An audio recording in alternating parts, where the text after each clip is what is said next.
The very trials that task our faith most severely and make us think that God had forsaken us are the very means God uses to bring us what?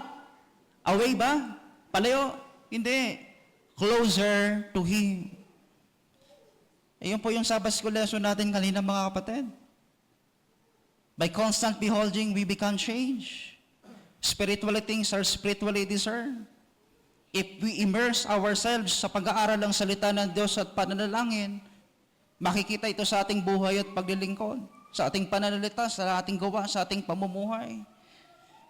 And so mga kapatid, the turning point is, lahat tayo'y nag-i-struggle sa mga spiritual discipline na ito.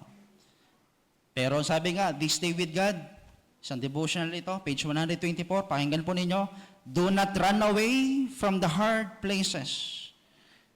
Do not run away from the hard co-workers, from the hard peoples. The Lord is leading you, and He will give you grace to endure. Bibigyan kayo ng biyaya ng Panginoon, sumapat o masapatan ang inyo pong pangangailangan.